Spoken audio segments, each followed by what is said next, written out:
කරුණා ශාසනය මෙත්තා සහගත කාය කර්ම, වචී කර්ම, මනෝ කර්ම ප්‍රගුණ කිරීම නිවන් අවබෝධ වෙන්න හේතු කාරණා වන ආකාරයේ පහදා දෙන මේ කරුණාවෙන් ඉල්ලනවා.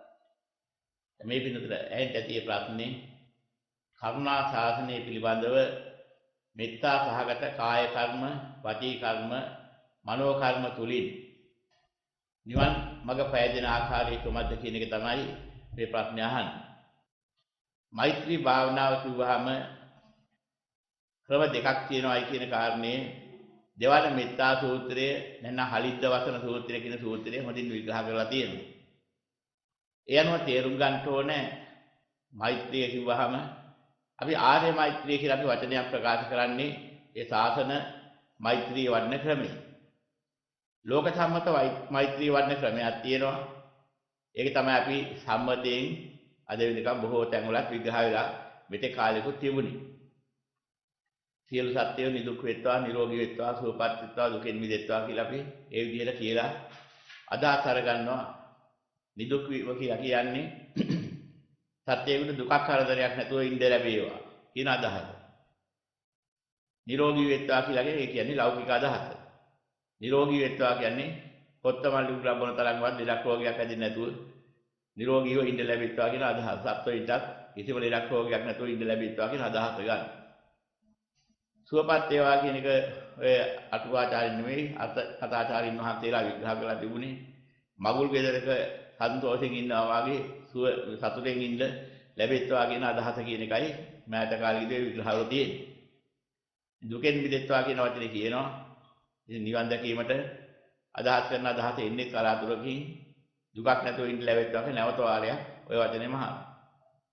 මෙන්න මේ ආකාරයෙන් ඔය ලෞකික මෛත්‍රිය ලෝක මෛත්‍රිය විග්‍රහ කරලා තිබුණා. මකාදේව සූත්‍රය කියන සූත්‍රයේ පෙන්නලා තියෙනවා. අප මහා බෝසතාණන් වහන්සේ මකාදේව කියන රජ කෙනෙක් වෙලා ඉන්න කාලෙක ඒ සක්විති රජ කෙනෙක් උන්වහන්සේ එක නරකසක් දැකලා ඊට පස්සෙව ගිහිල්ලා පැවිදි වෙලා ඒ පැවිදුණා කියන්නේ ඒ කාලේ අනගාരിക පැවිද්ද නැත්නම් තමන්ම සවුත් පැවිද්ද කියන පැවිද්දෙන් පැවිදි වෙලා 7 අවුරුද්දක් ඔය ලෞකික මෛත්‍රී භාවනාව වඩලා ඒ භාවනා ලැබූ ශක්තිය හේතු කොටගෙන මහා කල්ප 7ක් මහා ලෝක විනාශයටවත් අහු වෙන්නේ නැති බඹලෝ ඉපදලා හිටියයි කියලා. එහෙම කියලා පෙන්නනවා මේ භාවනාව විශාල පිනක් කියලා. හැබැයි උන්වහන්සේ දේශනාවේ අවසානයේදී පෙන්නනවා එදා මම ලෝකයට පෙන්වා දුන්න මෛත්‍රී භාවනාව ලෝක යහපතට සිද්ධ වුණා මිසක් නිවනට උපනිශ්‍ර හේතු වුණේ නැහැ කියලා. ඒක නිවන් මාර්ග නෙමෙයි කියලා පෙන්වනවා. ඒ කලන වැට කියන වචනයක් ඒ සඳහා භාවිතා කරලා තියෙනවා. එදා මම ලෝකයට දුන්න කලන වැට නිවන සඳහා නෙමෙයි ලෝකේ සුගතිය සඳහායි කියලා.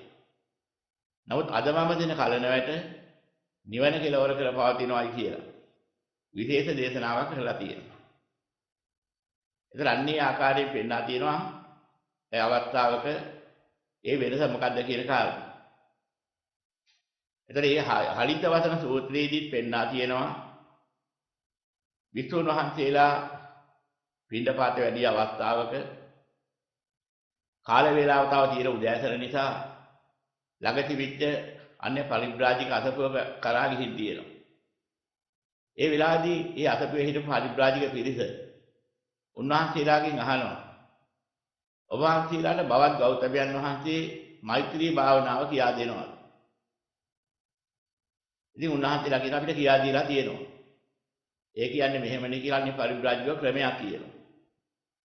අප්‍රමාණ වූ අවෛරී වූ මෛත්‍රී සහගත චිත්තේ එක දිශාවකට අප්‍රමාණව අසීමිතව වළංග. ඒ වගේම දෙවැනි දිශාවටත් එවැනි දිශාවටත් සිව්වැනි දිශාවටත් උඩ යට ආදී වශයෙන් තම දිශාවටම අප්‍රමාණව මේ මෙසිත වළංග. මෙහෙම නේද කියා දෙන්නේ අපි කියා දෙන්නේ නම් මෙහෙමයි. ඔය ක්‍රමයටද කියන්නේ. අපිටත් ඔහොම තමයි කියා දීලා තියෙන්නේ. උන්වහන්සේලා කියනවා. එතකොට අන්නේ පරිබ්‍රාජික නායකයෝ අහනවා ඉතින් එවත්නි අපි අපේ ශ්‍රාවකීන්ට දෙන මෛත්‍රී භාවනාවේ බවත් ගෞතමයන් වහන්සේ ඔබතුමාලාට දෙන මෛත්‍රී භාවනාවේ වෙනස මොකක්ද? දෙකම එකයි නේද? මෙන්න මේ ප්‍රශ්නේ අහුවා. උන්වහන්සේලා ඒකට උත්තරයක් පිළිතුරක් දෙන්නේ නැතුව තුස්නිඹුවතව නැගිටලා බුදුරජාණන් වහන්සේ හැම වෙලාව උන්වහන්සේට මේ කාරණේ කියා සිටියා.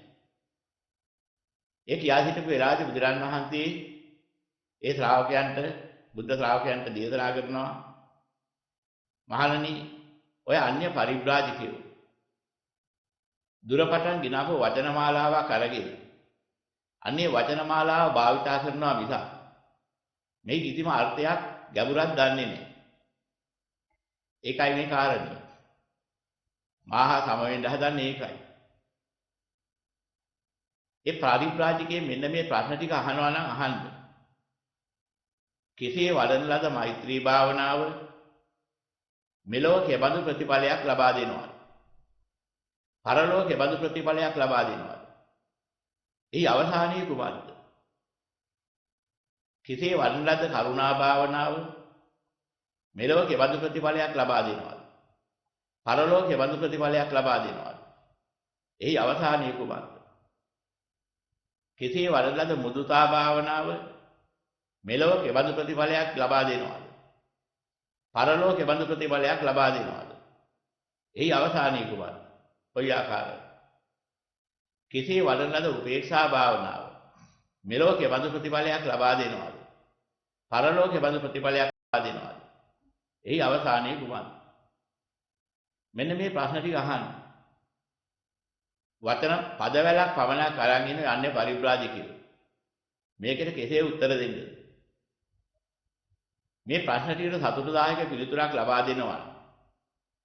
මා හෝ මගෙන් අහගත් ශ්‍රාවකෙක් හෝ ඇර තුන් ලෝකයේ සතුටුදායක පිළිතුරක් දෙන්න කිසිම සමතෙක් නැහැ. දැන් මේ බුදුරජාණන් වහන්සේ දේශනා කරපු වැදගත් දේශනාව. ඉතින් මේ දේශනාව අද ඇහුවත් ඒ බුදු පියාණන් වහන්සේ දේශනා කර තිබෙන ඒ සූත්‍රයට අනුකූලව දැකලා තේරුම් ගත්තේ නැත්නම් අදත් ඔකට උත්තරයක් දෙන්න බෑ. ඒකයි වෙනස. එහෙනම් බැරි වෙන්න හේතුව මොකද? බුදු පියාණන් වහන්සේ දේශනා කරපු මෛත්‍රී භාවනාව වැහිලාද නැද්ද කියන එක තෝරා ගන්න ඕනේ. වැහිලා තිබුණේ නැත්නම් ඒක පෙළ දහම තුල තියෙනවා. ඒ දැකලා විග්‍රහ කරුත් දුන්නේ නැත්නම් සතුටුදායක පිළිතුර ලබා දෙන්න බෑ. ඔබ තෝරා ගන්න ඕනේ. එහෙනම් මොකද්ද මේ කියන්නේ? බුදුරජාණන් වහන්සේ දේශනා කරනවා ඊට පස්සේ විග්‍රහ කරලා දෙනවා වික්ෂුන් වහන්සේලාට. විවේක නිස්ෘත, විරාග නිස්ෘත, නිරෝධ නිස්ෘත, වොස්සග්ග පරිණාමී, මෙත්තා සහගත සති සම්බොජ්ජංගේ වඩන්න. මම කියා දෙන්නේ මෙන්න මේකයි. ධම්මවිචේ සම්බොජ්ජංගේ වඩන්න. විරිය සම්බොජ්ජංගේ වඩන්න. ප්‍රීති සම්බොජ්ජංගේ වඩන්න. පස්සද්ධි සම්බොජ්ජංගේ වඩන්න. සමාධි සම්බොජ්ජංගේ වඩන්න. උපේක්ෂා සම්බොජ්ජංගේ වඩන්න. මෙන්න මම කියා දෙන මෛත්‍රී භාවනාව. ඊළඟ බුදුරජාණන් වහන්සේ භික්ෂුන් වහන්සේලාට දේශනා කරනවා. ඒ ආකාරයෙන් විවේක නිස්ෘත, විරාග නිස්ෘත, නිරෝධ නිස්ෘත, වොස්සග්ග පරිණාමී, කරුණා සහගත සති සම්බොජ්ජංගේ වඩන්න. ධම්මවිචේ සම්බොජ්ජංගේ වඩන්න.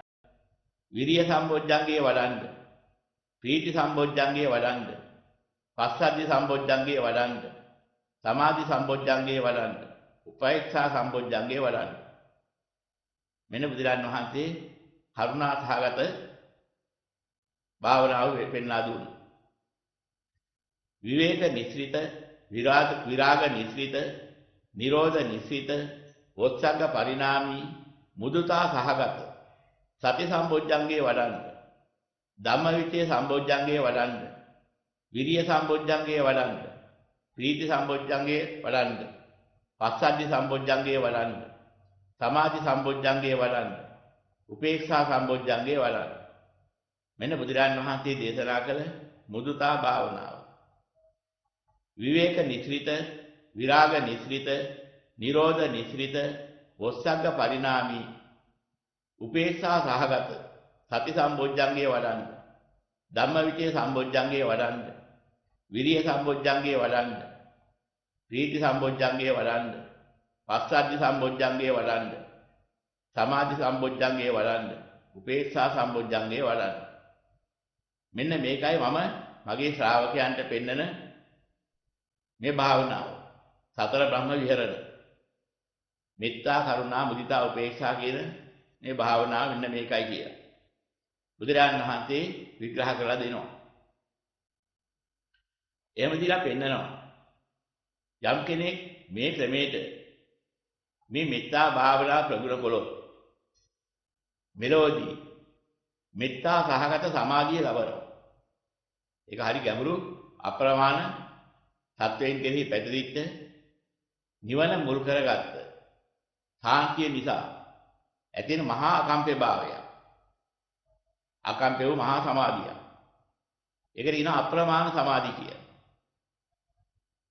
ඒ සමාධිය අත්දකින්න පුළුවන් දෙයක් මේ භාවනාව වඩන අය.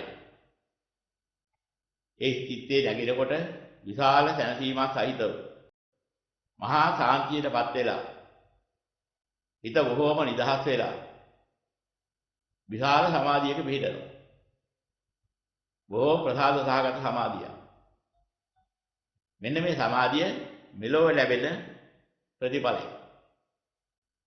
පරලෝකදී සුභකින්හක කියන ලෝකයේ සුබලම් දෙවියන් අතර උපදිනවා. ඒ කියන්නේ බ්‍රහ්ම දේවතා කොට්ටාසයක්. අන්නේ කොට්ටාසය උපදිනවා. තුතිය ධානයට සම්බන්ධයි. ඒ තමයි ඒ කොටස ගිහින් උපදින තැන. මේ ආර්ය ධර්මයේ තේරුම් ගත්ත කෙනෙක්මයි ඒ භාවනාව වඩන්න තේරුම් ගන්නේ. මූලිකව මේ ධර්ම තේරුම් නොගත්ත කෙනෙකුට ඔය කියන භාවනාව වැටහෙන්නේ නැහැ. ගෝචර නැහැ. එදා මුලින් අනිත්‍ය දුක්ඛ අනාත්ම අසුභ කියන මේ ස්වභාවය දැකලා නිවනේ සාන්තිය අධ්‍යක්ෂකව කෙනෙක් තමයි ඔය භාවනාව වඩන්ට අදහස ගෝචර කරගන්නේ. ඒ නිසා එයා කවදාවත් ඒ ලෝකෙන් නැවත ආපහු එන්නේ නැහැ. න ආගාමි එවත් අනාගාමි.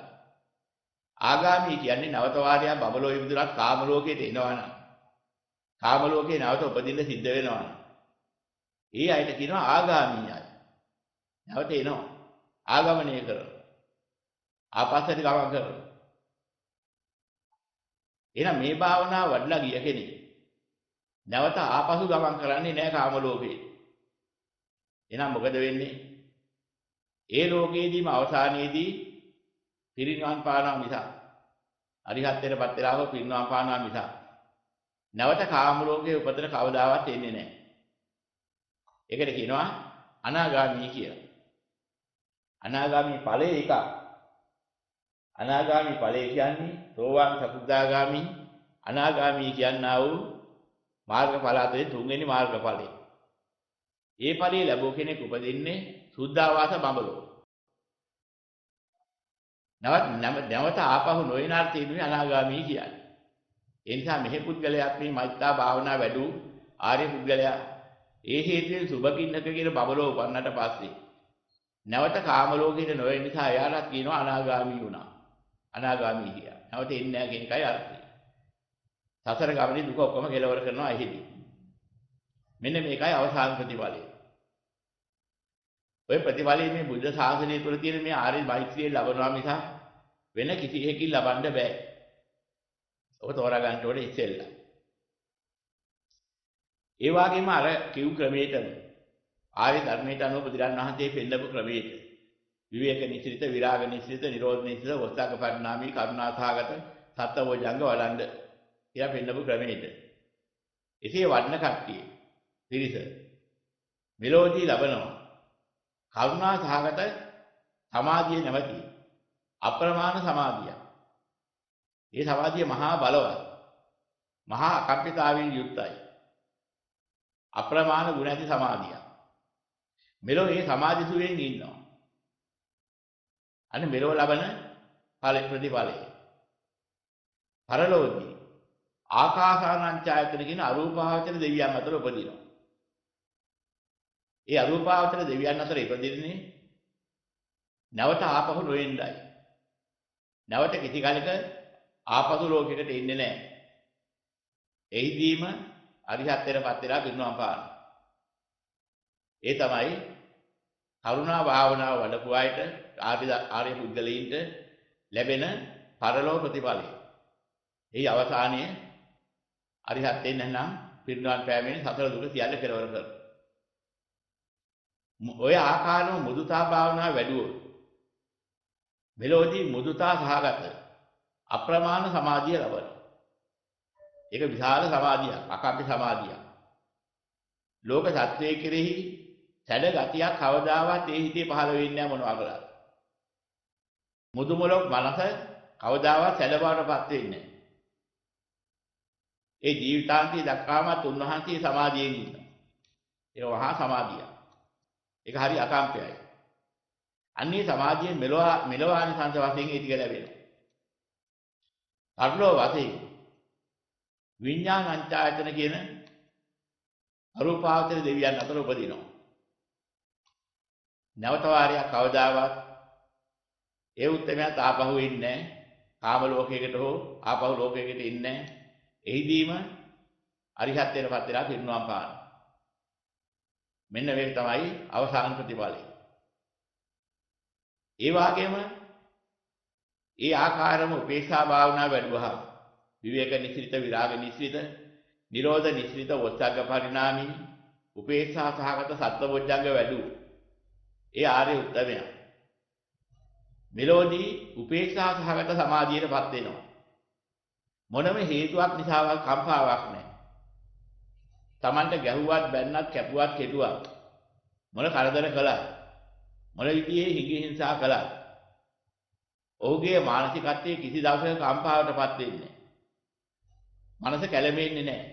ඒ සමාධිය කැඩෙන්නේ නැහැ. ඒ තරම් මහා බලවත් සමාධියක් ලැබෙනවා. මෙලොවදී සමාධි සුවේ මෙලොව ආනිසංස වශයෙන් ලැබලා මේ ජීවිතය ගත කරනවා. පරලොවේදී ආකින්චඤ්ඤායතන දෙවියන් අතර උපදිනවා. අරූපාවචර තුන්වෙනි බ්‍රහ්ම ලෝකෙ. එහි ඉපදිලා එහිදීම පිරිනවන් පානවා මිසක් නැවත කවදාවත් සතර ගමට වැටෙන්නේ නැහැ. මෙන්න මේක තමයි අවසාන ප්‍රතිඵලය. එහෙනම් බුදුරජාණන් වහන්සේ පෙන්නපු ආර්ය මෛත්‍රී භාවනාව කිය ඔන්න ඕකයි. මේ සාසනික මෛත්‍රී භාවනාව. බුදුරජාණන් වහන්සේ ලෝකයට දුන්න මෛත්‍රී භාවනාව මේකයි. ඒ ටික අද පොත්වලට සීමා වෙලා තියෙනවා. ත්‍රිපිටකයේ සූත්‍ර වලට සීමා වෙලා. ඉතින් දැක්වට පස්සේ මෑත කාලෙක ඉඳලා විශාල ආන්දෝලනයක් ඇති වෙනවා. මොකක්ද කවදාවත් අහපු නැති භාවනාව කියලා. මොනවා කරන්නද ඉතින් ඇහුවට. මගේ මතයක්වත් මගේ නිර්මාණයක් නෙමෙයි. ත්‍රිපිටකයේ තියෙන දහම් කොටස විවේක පෙන්වා දුන්නේ. මෙච්චර කාලයක් කාලාන්තරයක ඉඳලා වැහිලා තිබිච්ච නිසායි. එදිය පෙන්වා දෙන්නේ. එහි වටිනාකම අපලමාන භාවය මේ පෙන්වා දුන්නේ. ඒ නිසා මේ වෙනස තේරුම් ගන්න ඕනේ. එහෙනම් දැන් අපි දකින්න ඕනේ මොකද්ද? ඔගේ පළවෙනි එක ගැන අපි ඇහුවේ. මොන විදිහෙන් වඩන මෙත්තා භාවනාව, මෙත්තා සහගත කාය කර්ම, වාචික කර්ම, මනෝ කර්ම නිවනට හේතු වෙන්න වඩන්නේ කොහොමද කියලා මේ ප්‍රශ්නේ ඇහුවේ. දැන් එහෙනම් තියෙන්නේ බුදුරන් වහන්සේ පෙන්වා දුන්න ක්‍රමයට විවේක නිස්සිත, විරාග නිස්සිත, නිරෝධ නිස්සිත, වොත්තංග පරිණාමී වෙන්නේ කොහොමද? මේ මෙත්තා සහගත කිව්ව මොකද්ද? මේ මෙත්තා සහගත සති සම්බොජ්ජංගය මොකද්ද? ධම්මවිචය සම්බොජ්ජංගය මොකද්ද? මේ මෙත්තා සහගත ප්‍රීති සම්බොජ්ජංගය මොකද්ද? පස්සද්ධි සම්බොජ්ජංගය මොකද්ද? සමාධි සම්බොජ්ජංගය මොකද්ද? උපේක්ෂා සම්බොජ්ජංගය මොකද්ද කියලා. මෙන්න මේ ටික තෝරාගත්තාම අපි ඉතින් මෙත්තා සහගත කාය කර්ම, වචී කර්ම, මනෝ කර්ම සිද්ධ කළ යුතු ආකාරයේ මනසේ පැහැදිලි වෙනවා. ඔන්න ටික තෝරා ගන්න පුළුවන්. බොජ්ජංග භාවනාවයි වැඩෙන්නේ. බුදුරන් වහන්සේ භාවනාවේ පහතබ්බ කියලා පෙන්වුවේ බොජ්ජංග භාවනාව වඩන්න කියන එකයි. ඒ බොජ්ජංග භාවනාව මෙත්තා සහගත චිත්තයේ සමග වැඩුණා නම් මෙත්තා සහගත ක්‍රමයට වැඩුණා නම් ඔන්න ඔය කියන ප්‍රතිඵලය එනවා. ආර්ය මෛත්‍රී භාවනාවේ ප්‍රතිඵලය එනවා. මේ මෛත්‍රී භාවනා ප්‍රතිඵලය. ඒතකොට තේරෙන්න පටන් ගන්නවා මෙත්තා සහගත කාය කර්ම මොනවද? වචී කර්ම, මනෝ කර්ම මොනවද? ඒවා වැඩි වීමට ඉස්සෙල්ලා මොකද කළ යුත්තේ? දසනේන පහතබ්බ කියන දහම් දර්ශනේ ලබලා තියෙන්න ඕනේ. මුලින්ම. එහෙනම් සෝතාපන්න වෙන්න ඕනේ. සෝතාපන්න වීමට අවශ්‍ය කරන සත්පුරුෂ සංසේවනයේ, සද්ධර්ම ශ්‍රවණයේ, යෝනිසෝ මනසිකාරයේ, ධම් අනුදහම් පිළිවෙත, ධම්මානුධම්ම පරිපත්තිය. ඔන්න ඔය ටික ආරක්ෂා කරලා, ඔය ටික ඇතුළු කරලා, ඔය සෝතාපන්න කියන ඵලය ලබා ගන්න ඕනේ. බය වෙන්න දෙයක් නැහැ, කලබල වෙන්න දෙයක් නැහැ. එහෙනම් මේ කාලේ බෑන්නේ කියලා. ඒවා මත. එහෙනම් මේ කාලේ බෑ මෛත්‍රී බෝසතාණන් වහන්සේ බුදු වෙනකන් ඉන්න වෙනවා සෝවාන් වෙන්න එහෙම කිව්වොත් මතයක් බව දැනගන්න ඕනේ. නෑ නෑ මම සෝවාන් කියලා කියන්න හොඳ නෑ. ඒකත් බොරු විකල්පයක් බව දැනගන්න ඕනේ. අමහරින් බොහෝ අය එක එක අදහස් හරිනවා කියනවා. ඔය කාටවත් කියන්න කියන එකක් නෙමෙයි මේ කියන්නේ. තමන් අවබෝධ කරගත යුතු ධර්මයක් තියෙනවා. ඒ තමන්ගේ අවබෝධයට මේක නතු කරගන්න ඕනේ. තමන්ට තේරෙයි. තමන්ට වැටහුණාද නැද්ද කියලා. දැන් හොඳින් හිතලා බලන්න මෙහෙම දෙයක්. යම් කෙනෙකුට යමක් කියා දෙනවා. එයා ඇහුවොත් එහෙම. අනේ මට කිව්ව එක වැටහුණාද කියලා කාගෙන්වත් ඇහුවොත් මොන තරම් විහිළුවක්ද? ළමයෙකුට ගානක් කියා දෙනවා. ඒ ළමයා ඒක අහගෙන ඉඳලා හිටන් හදන හැටි කියා ඉඳලා අහනවා. අර ගුරුවරයාගේ. ගුරුතුමනි මට මේ කියපු එක වැටහුණාද දැන් කියලා. ඒක ගුරුතුමා ඒ බුද්ධිලාගෙන් අහනවා මිසක් ඒ බුද්ධිලා ගුරුතුමාගෙන් අහලා හරියනවා. එහෙනම් ඒ වගේ මේ දහම් වැටහීම ආවට පස්සේ තමයි සෝතාපන්න වෙන්නේ. හාමුදුරනේ ඉතින් මට දහම් වැටහුණාද කියලා අහන එක තමයි හාමුදුරනේ මම සෝවාන්ද කියලා ඒවා කියන්නේ. දැන් හොඳින් තෝරගන්න එහෙම අයකම විහිළු කතාවක්. ඒ මහනවා. දහම් Tamanට වැටහුණා නම් ඒක තේරෙන්නේ Tamanට. Tamanනේ දකින්නේ වැටහුණාද නැද්ද කියලා. ඉතින් කාගෙන්වත් මට වැටහුණාද කියලා අහන එක තමයි මං සෝවාන්ද කියලා කාගෙන්වත් ඇහුවා නම් සිද්ධ වෙන්නේ. ඉතින් ඔය අදහස හොඳින් තෝරගන්න. එහෙනම් දහම් වටහාගන්නේ කොහොමද? ලෞතර බුදු පියාණන් වහන්සේ ලෝකේ පහළ වෙනකම් නොදැකපු ලෝක ස්වභාව තුනක් තිබුණා. යථාර්ථයෙන් නොදැකපු. ඒ තුන මුල් කරගෙන හැටකට ප්‍රතිඵලයක් තිබුණා. ඔන්න ඔය ටික යථාර්ථයෙන් දැක්කේ නෑ. මොකද්ද? අනිත්‍ය කියන යථා ස්වභාවය. ලෞතර බුදු පියාණන් වහන්සේ නමක් ලෝකේ පහළ වෙලා ලෝක සත්‍යයට පෙන්වා දීමට දහම් දේශන දුරු. මේ බුද්ධ ශාසනයෙන් පිට කාටවත් තේරෙන්නේ නැහැ. උන්වහන්සේගේ දේශනා ශ්‍රවණය කරලා අවබෝධ කරගන්න තු තේරෙන්නේ නැහැ. දුක්ඛ යන්නේ යම් ස්වභාවයක් ඇද්ද? ඒ යථා ස්වභාවය. බුදු පියාණන් වහන්සේ දේශනා කරලා ඒ දේශනාව ශ්‍රවණය කරලා ඒ මාර්ගයෙන් ශ්‍රාවකයන් වහන්සේලා මාර්ගයෙන් හෝ වේවා යථා බෝධි ලැබූ තුමන්ගේ වේවා අහලා ශ්‍රවණය කරපුවා ඒ බුද්ධ ධර්මයමයි ශ්‍රවණය කරන්නේ. අන්නේ ධර්මයේ ශ්‍රවණය කරලා ඒ තුලින් තමන් ලබා ගන්න ඕන තේරුම් ගන්න ඕන. එතකන් මේ දුක්ඛානුපස්සනාව මේ සාධනෙන් බැහැර නැහැ. ඒ වගේම අනත්ත කියන වචනයක් තියෙනවා.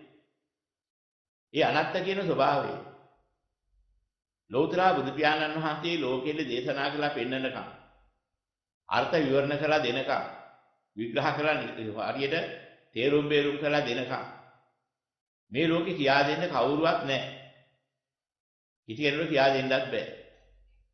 උන්වහන්සේගෙන් අහගත්තට පස්සේ ශ්‍රාවක පරපුරා ඒ දහම ගේනවා අවබෝධ කර කර. මම තමුණුත් අධ්‍යක්ෂින් ලැබවි. ඒ ආර්ය ශ්‍රාවක පරපුර. අන්නේ ආර්ය ශ්‍රාවක පරපුර යම්තා පවතිනවා. අන්නේ අයගෙන් අහපුවාම ඔන්නේ කියන අනිත්‍ය දුක්ඛ අනාත්ම තෝරලා දෙනවා. ලෞතර බුදු පියාණන් වහන්සේ දුන්න අදහස විවෘත වෙන විදිහටම දෙනවා. අන්නේ ටික දුන්නට පස්සේ අපි දකින්න එකක් තියෙනවා තව. මෙච්චර කාලයක් අපි ලෝකයට තීන්දුවක් දීලා තිබුණා. ලෝකේ මොන හරි සුභයි කියලා. දැන් දකින්නවා. ලෝකේ සුභයි කියන්නේ එකක් නැහැ නේ කියලා. අන්න ඒක දැක්ක දවසට අසුභ කියලා දකින්නවා. අන්න ඒක දැක්කහම ඔහු දැකලා තියෙනවා අනිත්‍ය දුක්ඛ අනාත්ම අසුභ කියලා කාරණා හතරක්. ලෝක ස්වභාව හතරක්. ඔන්න ඔය හතරයි දැක ගන්න ඕනේ. මුළු ත්‍රිපිටකය ඉගෙන ගත්තා කටපාඩම් කළා.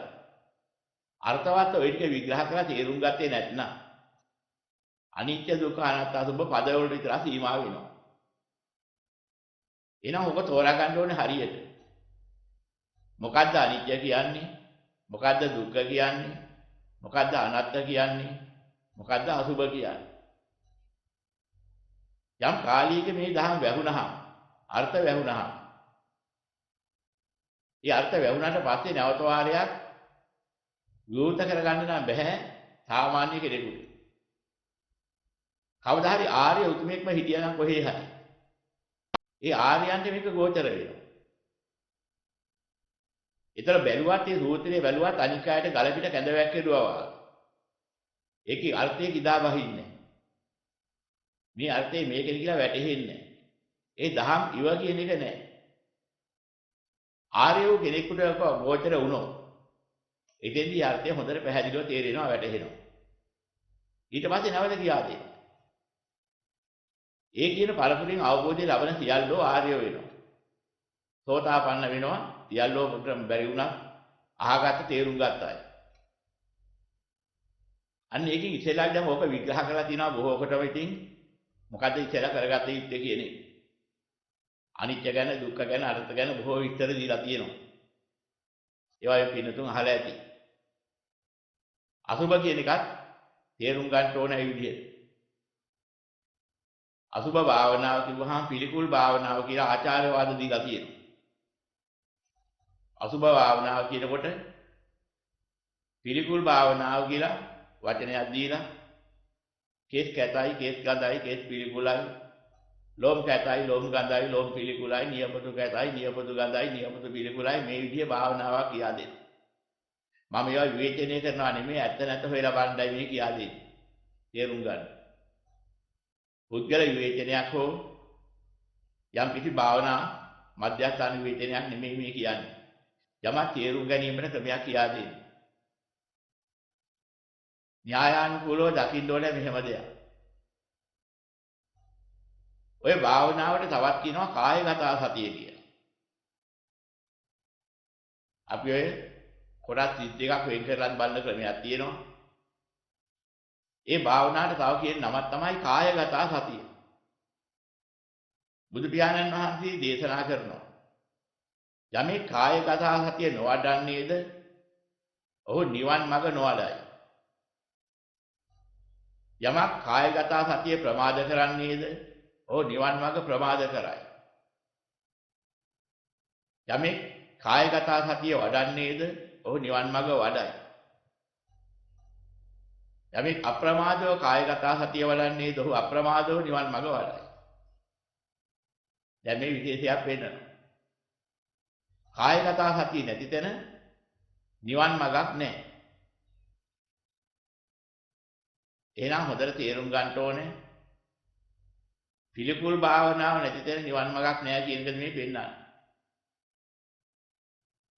හැබැයි ද්වත්තිං සාකාර භාවනාව අර කායගත සතියට අයිති.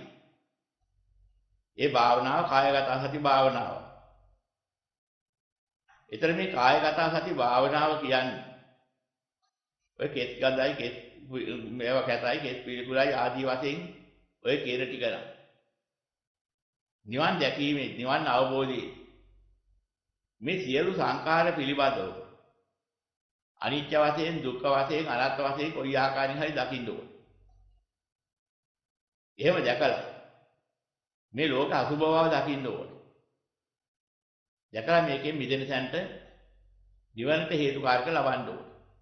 නිවන උපනිෂේ ලැබලා නිවන් ඵලයේ පළමුව හෝ අත්දකින්න ඕනේ සෝතාපන්න ඵලයේ. එතකොට අපිට පුළුවන් ලෝකයේම පිළිකුලයි කියලා ඔය භාවනාවෙන් තේරුම් ගන්න. අපි ටිකක් හිතලා බලන්න ඕනේ. දෙවියොත් මේ ලෝකෙටයි. බ්‍රහ්ම කියන කොටසත් මේ ලෝකෙටයි. චාතුර් මහ රාජිත තාවතීස යාම තුසිත නිම්හානුසති පරිනිම්මිත වසවාට්ටි කීදේවා. ඔතන පටන් ගෙන ප්‍රථම අධ්‍යාන තල, ද්විතීයි අධ්‍යාන, තෘතීයි අධ්‍යාන, චතුර්ථ අධ්‍යාන කියන රූපාවචර බ්‍රහ්ම තල වේවා. ඒ වගේම අරූපාවචර තල වේවා සියල්ලම ලෝකෙට අයිති, තුන් ලෝකෙට අයිති. කාම ලෝක, රූප ලෝක, අරූප ලෝක කියන. මේ කාම, රූප, අරූප කියන තුන් ලෝකයම යථාර්ථවත් දැක්කේ නැත්නම් අසුභයි කිය. ඔය කියන්නා වූ යථාබෝධය ලබන්න බෑ. නිවන ලැබෙන්නේ නැහැ. කොටසක් විතරක් දැක්කට බෑ. ලෝකේ නැති සියල්ලම දකින්න ඕන විදියට. සබ්බේ සංඛාරා අනිච්චාති යදා පඤ්ඤාය පස්සති. අත නිබ්බින්දති දුක්ඛේ ඒ සමග්ගෝ විසුද්ධි. යන්න විසුද්ධි මාර්ගය. නිවන් මාර්ගය. වයි නිවන් මාර්ග තුන් ආකාරයට බෙදලා තියෙනවා. සබ්බේ සංඛාරා දුක්ඛාති යදා පඤ්ඤාය පස්සති. අත නිබ්බින්දති දුක්ඛේ ඒ සමග්ගෝ විසුද්ධිය. අන තව දෙවෙනි මාර්ගය. සබ්බේ ධම්මා අනාත්තාති යදා පඤ්ඤාය පස්සති. අත නිබ්බින්දති දුක්ඛේ ඒ සමග්ගෝ විසුද්ධිය. අන තුන්වෙනි විසුද්ධි මාර්ගය. විසුද්ධි කියේ නිවන. විසුද්ධියටපත් වෙන මාර්ගය. එතන මෙන්න මේ කියන්නා වූ විසුද්ධියටපත් වෙන මාර්ගයේ තියෙන්න නම් සියලු සංඛාර පිළිබඳව, සියලු ධර්ම පිළිබඳව ඔය අසුභාතියට දකින්න ඕනේ හැමනම්. කායගත සතියට අනුව දකින්නකොට ඔය සියල්ලම දකින්න ඕනේ. එහෙනම් අපි දෙවියන් අරමුණු කරලා ගත්තොත් දෙවියන්ගේ කෙස් කැතයි, කෙස් ගඳයි, කෙස් පිළිකුලයි, ලෝම කැතයි, ලෝම ගඳයි, ලෝම පිළිකුලයි, නියපොතු කැතයි, නියපොතු ගඳයි, නියපොතු පිළිකුලයි කියලා ওই જાතිය අහු වෙනවා. ගෝචරද? ඔයවා තියෙනවාද? ඇතුලේ තියෙන කුණු ගොඩවල් එහෙම. අර අසුචි, මල මුත්‍ර, බොකු බඩවැල්, තෙම්සොටු ඒවත් තියෙනවාද? දැන් විග්‍රහ කරලා බලන්න ඕනේ. එහෙනම් ඒ ටික බලාගෙන යනකොට කොහොමද අපි දෙවියන්ගේ ශාරීරිය අසුභයි කියලා දකි. බ්‍රහ්මයාගේ ශාරීරිය අසුභයි කියලා කොහොමද දකි? ගවර වලක් වාගේ, අසුචි වලක් වාගේ ඔය ආදි වශයෙන් නොයේ උපමා වලින් කිය අපි අහන පිළිකුල් කරනවා. දෙවියෝ අසුචි වලක් වාගේ, කුණු වලක් වාගේ, බ්‍රහ්මයෝත් එහෙමයි. එහෙමත් මොකෙන්ද කියන්නේ? ගෝචරද? තේරුම් කරලා බලන්න මොකක්ද එහෙනම් බුදුරන් වහන්සේ පෙන්වන්නේ? උන්වහන්සේ පෙන්වන්නේ අසුභ භාවනාව. අද කියන්නේ පිළිකුල් භාවනාව. පසු කාලික අර්ථයේ අසුභයේ පිළිකුලට ගියා. අසුභ භාවනාව පිළිකුල් භාවනාවක් කළා. ඉතින් අසුභ භාවනාව පස්සේ විතර ලියනකොට පටික්කුල මානසිකාර පබ්බ කියලා කොටසකුත් ලිව්වා. ඔය සතිපට්ඨාන සූත්‍රයේ විග්‍රහ කරනකොට. අසුභේ විග්‍රහ කරපු තැන. එහෙනම් කොහොමද අපි සුභ අසුභ වලන්නේ? චේන් එකක් අතේ තියා රත්තරන් චේන් එකක් අතේ තියාගෙන. මේ රත්තරන් චේන් එක කැතයි, මේක ගඳයි, මේක පිළිකුලයි කියකී හිටියොත් එහෙම හරියයි. එපා වෙයි. එහෙම එකක් තියෙනවාද? ගෝචරද? එහෙනම් කායගත සතිය වඩනකොට ඒ අනුසාරයෙන් ඔය රත්තරන් චේන් එක දකින්නත් පුළුවන්. වටිනා යාන වාහන දකින්නත් පුළුවන්. ඒ අනුසාරයෙන්. මොකද්ද දකින්නේ? අසුභයි කියලා. අසුභයි කියලා දකින්නේ කොහොමද? අසුභ භාවනාවට. අන්න ඒක තමයි කිව්වේ අනිත්‍ය දුක්ඛ අනාත්ම කියලා දකින්න කියලා. දැන් තීරණයක් එනවා. යමක් දැන් අනිත්‍ය දුක්ඛ අනාත්ම හුඟක් විග්‍රහ කරලා තියෙනවා. සෑහෙන අවස්ථාවල දේශනාවල. කියනවා තේරුම් අරන් ඇති. යමක් අනිත්‍ය නම් දුක්ඛ නම් අනාත්ම නම් ඒක සුබද අසුබද? මෙන්න තීරණ වලන ක්‍රම. යමක් අනිත්‍ය නම් දුක්ඛ නම් අනාත්ම නම් ඒක සුබ කොටට දාන්න පුළුවන්ද අසුබ කොටට දාන්න පුළුවන්ද? අන්න තීරණය හරියට එනවා. අනිත්‍ය නම් දුක්ඛ නම් අනාත්ම නම් පෙළෙනවා නම් යමක් ඇසුරු කරනකොට පිළීමටපත් වෙලා පිළීමේ දුක එනවා. එහෙම නැත්නම් ඔය ඔක්කොම සංකත හේතුක ඵලයක් වශයෙන් සකස් වෙච්චා. ඒව ඇසුරු කරනකොට ඒවා සකස් කිරීමේ සංඛාර දුක්ඛයක් ඒකට ගැබ්බෙලා තියෙනවා. සංඛාර දුක්ඛයෙන් අහක් වෙච්ච එකක් නෙමෙයි ලෝකේ තියෙන සම සංකතයක්. සිටියහුගේ අනිත් භාවකට බලාපොරොත්තු නොවන සත්‍යයටපත් වෙනවා. බලාපොරොත්තු සතුටක් ප්‍රියමනාපයක් සැනසීම. ඒකෙන් අසතුටක් අප්‍රිය අමනාපයක් දුකක් ඇති කරන සත්‍යයටපත් වෙනවා නම් අනිත් තත්ත්වයකටපත් වෙනවා. බලාපොරොත්තු තත්ත්වයෙන් අනිත් තත්ත්වයකට. අන්න ඒක. දුක්ඛ දුක්ඛය කියලා එකට කියනවා. ඒ වගේම හටගත්තේ යමක් තියෙනවා නම් කොච්චර ප්‍රියමනාපයෙන් බලාපොරොත්තු වුණා. ඕක බිඳිලා වෙනසිලා යන දවසක් තියෙනවා. ඒ කරා ගමන් කරලා මොහොතක් ගන්න. ඒක කාටවත් නවත්තන්න බෑ, අල්ලගන්න බෑ. විදි වෙනසි යන කරා ගමන් කරන ගමනවා. විදි වෙනසි වෙනසීමවා. අන්න එතෙන්ටපත් වුණාම අහෝ කියලා දුක් වෙනවා. ඉතුරු වෙන හරියක් නැතුව බිඳිලා වෙනසිලා යනවා. විපරිණාම දුක්ඛයටපත් වෙනවා. මෙන්න සෑම සංකතයකම තියෙන ස්වභාවයක් තියෙන ඔය ආකාරය. එන සංකාර දුක්ඛයක් ඇති වෙනවා.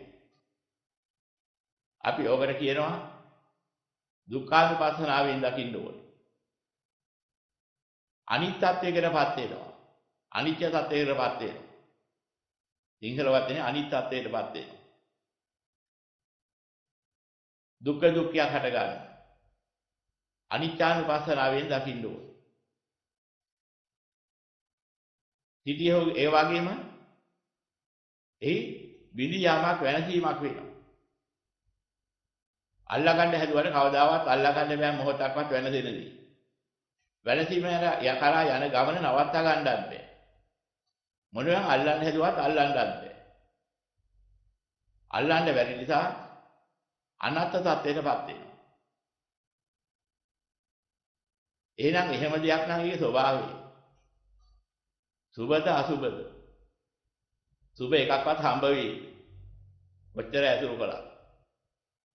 ඔය දුක් තුනේ සම්පීඩනයක් වශයෙන් විදෝලා බෙදිලා යනවා මිසක්. කොහොම ඉතුරුෙන් සුබයක්. බලාපොරොත්තුෙන් තවනවා මිසක්, තවනවා මිසක්. ලැබෙන සුබයකෝ. මෙන්න මෙහෙම යථාර්ථවත් තේරුම් ගන්නකොට දකින්න. ලෝකේ කොච්චර ප්‍රියමනාප දේවල් තියෙනවා කිව්වා. සුබ එකක් ඒ අතරේ නෑ කියලා. අප්‍රියමනාප දේවල් කොහොමද සුබ නෑ. ප්‍රියමනාප දේවල් වල ස්වභාවය දැක්කට පස්සේ ප්‍රියමනාප අප්‍රියමනාප සියල්ලම සුබ නෑ. සියල්ල අසුබයි. දැන් අහනවා අසුබ භාවනාවෙන් දෙවියන් ගැන බලන්න බැයිද? බ්‍රහ්මයා ගැන බලන්න බැයිද? බ්‍රහ්මයා සංකතය, දෙවියා සංකතය. සංඛාර දුක්ඛයෙන්, දුක්ඛ දුක්ඛයෙන්, විපරිණාම දුක්ඛයෙන් පිරිච්ච සම්පීඩනය. හොදියා. ඔයිට වඩා මොකද ඉතුරු කරන්නේ නැහැ. කොච්චර කල් හිටියත් ඉඳලා ගෙවිලා යනකොට හුලම් බැස්සා වගේ ඔච්චරයි. ඉතුරු වෙන මොකුත් නැහැ. එහෙනම් සුභයි කියලා ගන්න එක ආත්මව සත්‍යයකට කොහෙවත් නැහැ. අල්ලා ගන්න වටිනා දෙයක් කොහෙවත් නැහැ. බැරි දෙයකට, හරයක් නැති දෙයකට හිතනවා, පතනවා, බලාපොරොත්තු වෙනවා. සියල්ල අසුභයි කියලා දැක්ක දවසට අන්නේ යථාර්ථය දකින්න. යම් චන්දරාගයක් තිබුණාද අසුභ දැක්ක මට්ටමට චන්දරාගය බිඳෙනවා. අනිත්‍ය නිසා හෝ අසුභ දකින්න පුළුවන්. දුක්ඛානුපස්සනාවිනුත් අසුභ දැක්ක හැකියි. අනත්තානුපස්සනාවෙනුත් අසුබ දැක්ක හැකියි. අසුබයි කියලා දැනගත්තාම චන්දරාගයේ බැඳලා තිබෙන සුබයි කියලා. අසුබයි කියලා දැනගත්ත තරමට චන්දරාගයේ දුරු වෙනවා සදාහටම අනුසයත් එක්කලා විදිලා යනවා. ඇයි අනුසයත් එක්ක විදෙන්නේ? දැක්කේ යථාර්ථ යථාභූත ඥානී පෙන්වා දුන්නේ යථාර්ථයක් නිසා. ලෞතර බුදු පියාණන් වහන්සේ සියලු ආකාරයෙන් සර්වාකාරී යථා ස්වභාවය පෙන්වා දුන්න ඒ සත්‍ය වූ ස්වභාවය නිසා. දැක්කේ ඒ ස්වභාවය නිසා. ප්‍රඥා ගෝචර වෙච්ච ස්වභාවය නිසා. ඒයින් ලැබිච්ච තීරණේ අසුභ බව ඒයින් ලැබිච්ච තීරණේ නිසා. සුභයි කියලා සිතායිනකොට පිට චන්දරාගයේ අසුභයි කියලා වැටෙහිච්ච මට්ටමට බිඳිලා යනවා. නැවත ඉතුරු නොවෙන්න බිඳෙනවා. ලෝකීය අසුභයේ 100ට එකක් දැක්කොත් අසුභයේ 100ට එක මට්ටමකින් දැක්කනම් චන්දරාගයේ 100ට එකක් බිඳෙනවා. අසුභයේ 10%ක් ලෝකේ දැක්කනම් චන්දරාගයේ 10%ක් බිඳෙනවා. අසුභයේ 50%ක් දැක්කනම් චන්දරාගයේ 50%ක් බිඳෙනවා. ආයිතුරු වෙන්නේම නැතුව.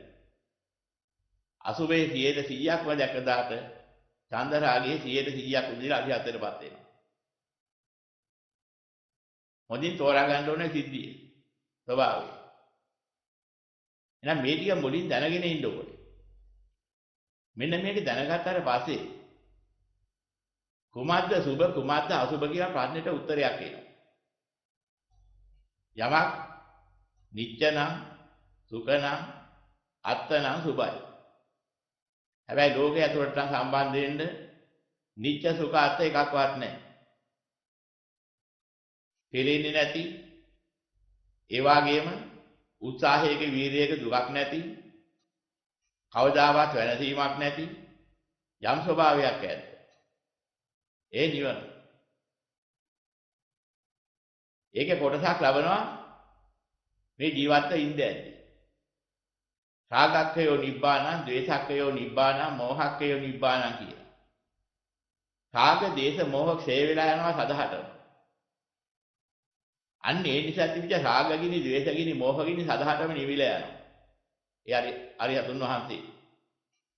අරිහතුන් වහන්සේ රාගක්ෂය, දේශක්ෂය, මෝහක්ෂය කිරීමෙන් ලැබපු සෝපදිශේෂ නිබ්බාන ධාතුවේ යුක්තයි. සෝතාපන්න පුද්ගලයා සතර අපා ගත වීමට තිබිච්ච මට්ටමේ යම් රාගයක්, ද්වේෂයක්, මෝහයක් ඇද්ද ඒ ටික ක්ෂයයි. ඒ මට්ටමට තිබිච්ච රාගගිනි, ද්වේෂගිනි, මෝහගිනි සදහටම නිමුණා.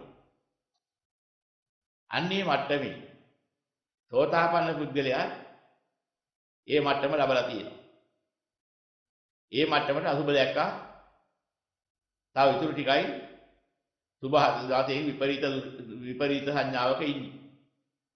ඒ ටික අරගන්න මාර්ගය වඩන්න ඕනේ.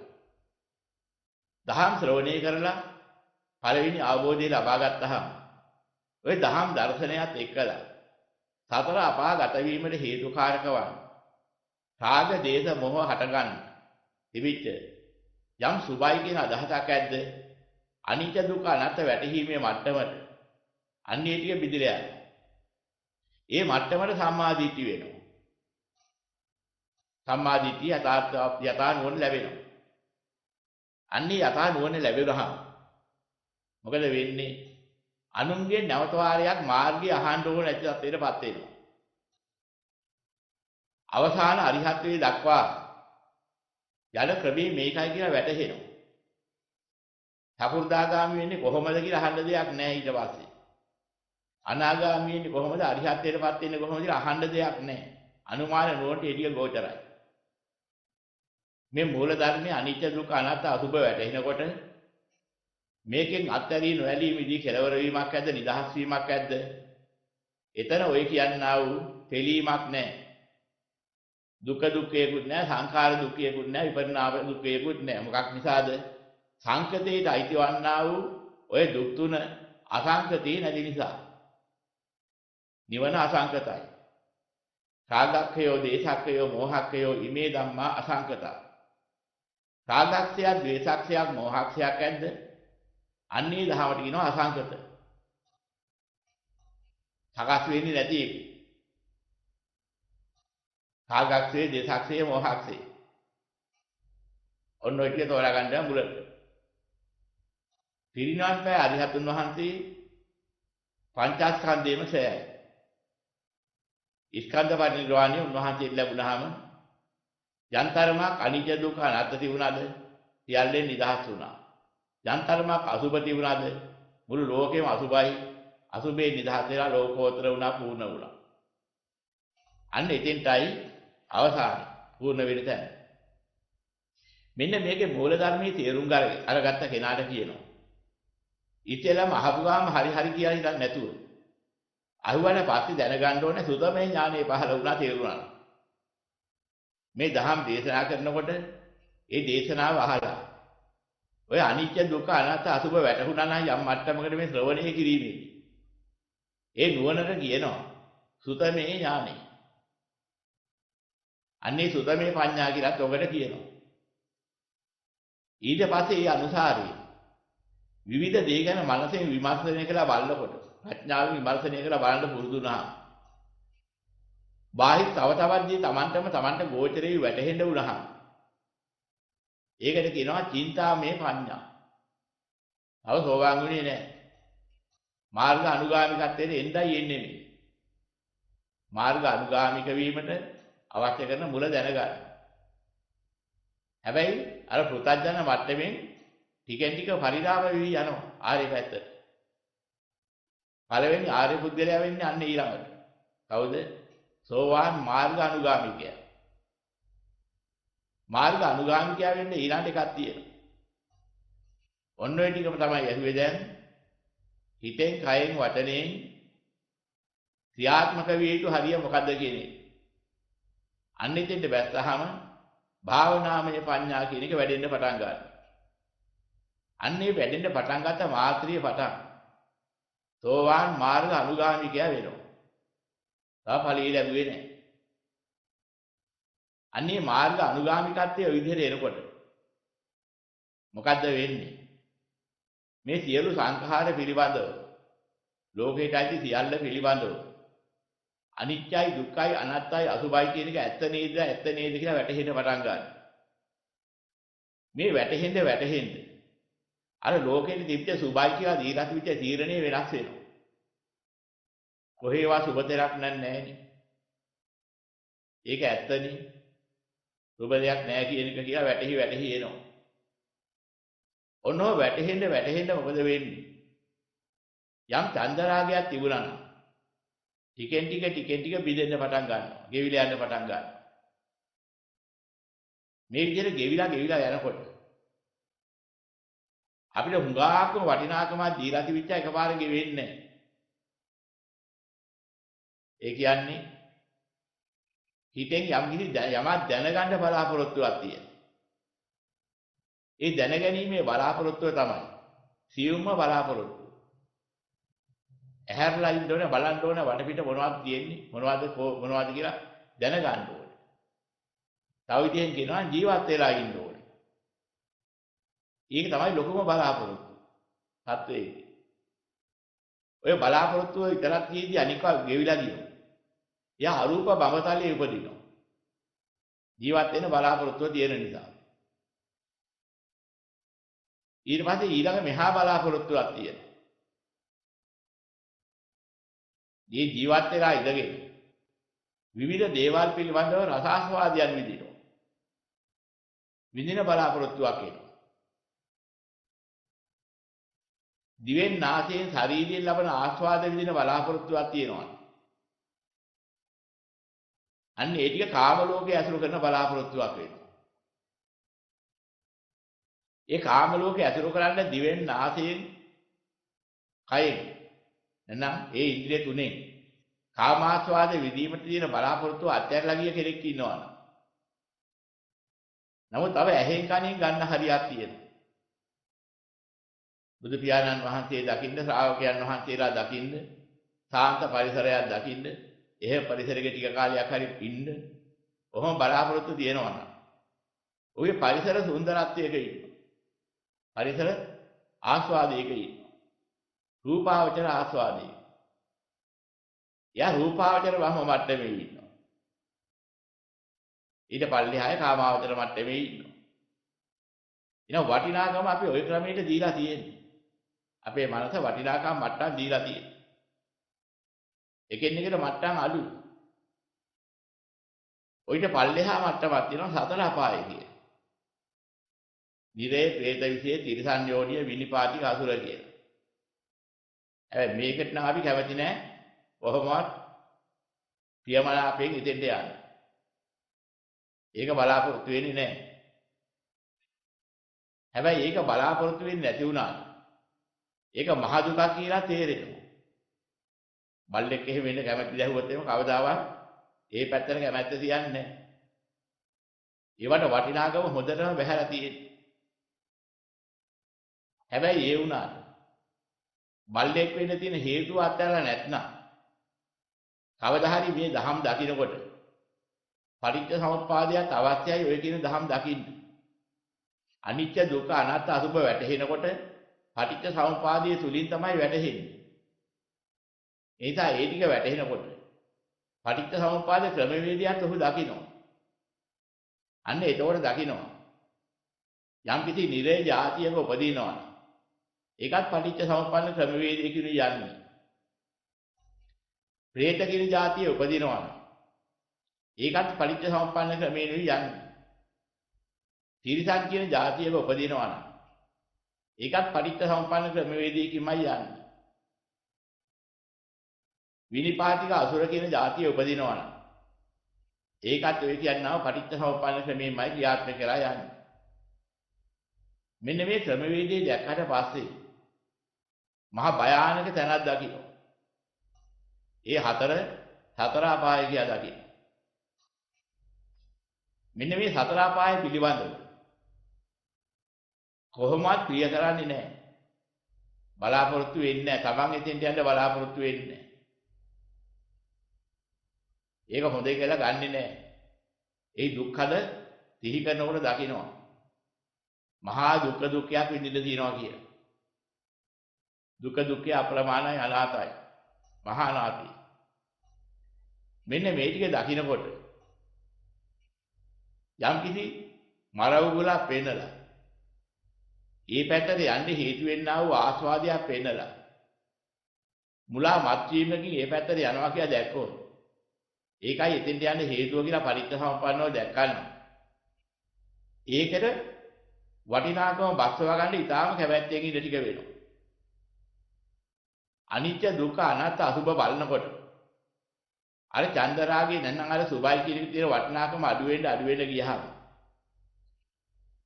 ඉස්සෙල්ලාම වටිනාකම බහැලා බිඳුවට වහින්නේ. ඔන්නේ සතර පායට යන්නා වූ දහම් ටිකයි. දහම් කියවා ධර්ම ටික. සතර පහ ගත වීම හේතුවෙන් යම් අධර්මයක් ඇද්ද. ඒකට තියෙන ප්‍රියතාවයේ බහින්න පටන් ගන්නවා. ඒකෙත් තියෙන බැඳීම අඩු වෙලා ගිහිල්ලා. වටිනාකම බිඳුවට බහිනවා. මොකේද? ඒවා හට ගන්න තියෙන හේතුව වල. ඒතරේ හට ගැනීමට තියෙන හේතුව. ඒ ආකාරයෙන් දකින්න ඕනේ. සතර පහ ගත වීමට තිබෙන හේතුව එකක්. සාමාන්‍ය ලෝක සත්‍යය ඒ හේතුවට ප්‍රිය කරනවා. සතර පහ ගත වීමට බය වුණා. බල්ලෙක් වෙන්න කැමති නෑ. හැබැයි බලු වැඩ කරන්න කැමති. හරකෙක් වෙන්න කැමති නෑ. ගොන් වැඩ කරන්න කැමති. බෝරුවෙක් වෙන්න කැමති නෑ. බෝරු වැඩ කරනවා කැමැත්තෙන්. මේ ආකාරයෙන් විවිධ විදිහට කටයුතු කරනවා. සරපෙක් වෙන්න කැමති නෑ. නමුත් සරපේ වාගේ වැඩ කරනවා. කොටියෙක් වෙන්න කැමති නෑ. දත් විරිච්චගෙන අනික් අයට කණ්ඩපයි. ඒකට කැමති. වලහැක් වෙන්න කැමති නෑ. අනුන්ට ගොරවන්න කැමති. ගෙම්බෙක් වෙන්න කැමති නෑ. ගෙම්බර් දාන්න කැමති. මේවා තමයි ක්‍රම. එහෙනම් මන්නම් ගෙම්බෙක් වෙන්න කැමති නෑ කිව්වට කවදාවත් ගෙම්බි જાතියෙන් මිදෙන්න බෑ ගෙම්බර් නවත්තනකම්. ඒ ගෙයි ඉන්නේ උන් තමයි ගෙම්බා කියන්නේ. අනික කොට කියන්නේ මැඩියා. මැඩියෙක් වෙන්න කැමති නෑ. අනු මැඩ පවත්තන්න කැමති. තමන්ගේ යටතේ තියාගෙන හිර කරගෙන ඉන්න කැමති. මැඩියෙක් වෙන්න කැමති නැති වුණාට ඔය කැමැත්ත තියෙනකන් හේතුවට ඔහු ඒකෙන් මිදෙන්නේ නැහැ. මෙන්න මෙහෙම පටිච්ච සමුප්පාදයට අනුව ඵලයට හේතු වෙන හේතුවේ ස්වභාවය දකින්න. පටිච්ච සමුප්පාදයේ වැටෙන්න එහෙම දකින්න පටන් ගන්නවා. අන්න එතකොට මහා භයානකයි නෑ මෙන්න මේ හේතු ටික කියලා. ප්‍රඥා ගෝචරව තේරෙන්න පටන් ගන්නවා. මෙන්න මේ ටික තේරෙන්න ඔන්න ඒ හේතු වල දීලා තියෙන වටිනාකම හේතුව සුභයි කියලා අරගෙන සතුටෙන් පරිහරණය කරපු එක වටිනාකම බහිඳ පටන් ගන්නවා. අන්න ඒව අසුභයි කියලා දකින්න පටන් ගන්නවා. වටිනාකම බිඳුවට බහිඳ දවසක් එනවා මේ දහම් දිහි කරනකොට. ඔන්නේ වටිනාකම බිඳුවට බහැලා. ඒක මහා දුක්ඛද දුක් ගින්නක් කියලා දකින්න මොහොතක් එනවා. අන්න ඒ වෙලාව තමයි ඵලයේ ලබන්න ගිනි දකින්න මොහොත. දුක්ඛ ආර්ය සත්‍ය දකින්න මොහොත. එතෙන්දි තමයි මේ හේතුව දුක් ගින්නක් කියලා දකින්නේ. එතකන් කියනවා විතරයි. හේතුව දුක් ගින්නක් කිව්වට අපි දැකලා නැහැ දුක් ගින්නක් වෙන හැටි. ඔන්නේ ධර්ම මාර්ගය අනුගමනය කරගෙන යනකොට ප්‍රඥාව වැඩෙන්න මාර්ග අනුගාමිකයාගේ පූර්ව භාග නුවණ වැඩෙන්න ඔහොම වැටහිලා ගිහිල්ලා යම් අවස්ථාවක දකින්න පටන් ගන්නවා. ඔන්න ඔය ගින්න එක මොහොතක. එතකන් අනුමාන වශයෙන් දකින්න. ප්‍රත්‍යක්ෂ වශයෙන් ඔන්න ඔය සතර ආපා ගත වීමට තියෙන හේතුන්ගේ වටිනාකම බැහැලා ගිහිල්ලා. ඒ පිළිබඳව සම්පූර්ණ ප්‍රියභාවය අත්හැරී නොඇලී මිදී නිදහස් වෙන වෙලාවක් එනවා ගින්නක් දැකලා. මේක මර උගුලක් නේ කියලා දැකලා. ගින්නට ඇද දමන මර උගුලක්. මේකත් ගිනි ගොඩක්. මෙන්න දකින්න මොහොතක් එනවා. අන්න ඒ වෙලාවට ගින්න දැක්කහම වහාම නිවලා දාන. නිවන් දකින්න. පළවෙනි නිවන් දැකීම. මෙන්න මෙතෙන්ට එන්න ඕනේ. මෙන්න මෙතෙන්ට ආපු කෙනාට කියනවා සෝතාපන්න වුණා. ඔය වනහන වෙලාවක තමයි ඔක වෙන්නේ. එතකම් මාර්ගයේ වැඩෙනවා මාර්ගානුගාමිකත්වයේ සීකරන මොහොතේ. ඔය ක්‍රමයට ඇවිදින්න. ඔන්න ඔතෙන්ට ආපු කෙනාට දැන් කවුරුවත් කියා දෙන්න ඕනේ නැහැ තමන් කළ යුත්තේ මොකද්ද? එරිය යුත්තේ මොකද්ද? හිතිය යුත්තේ කොහොමද කියලා. මීට පෙරදී දේශනාවල පෙන්නලා තියෙනවා. හිතන්න ඕන ආකාරයයි, කියන්න ඕන ආකාරයයි, කරන්න ඕන ආකාරයයි මේ යථාර්ථය දැනගත පුද්ගලයා දකින්න හැටි. කිය යුතු, කළ යුතු, හිතිය යුතු දේ, නොකිය යුතු, නොකළ යුතු, නොහිතිය යුතු දේ විග්‍රහ කර දීපු දේශනා තියෙනවා. ඉගෙන එක දේශනා කරන්න ගියොත් කාලය හුඟක් යනවා. එහෙනම් තේරුම් ගන්න ඕනේ.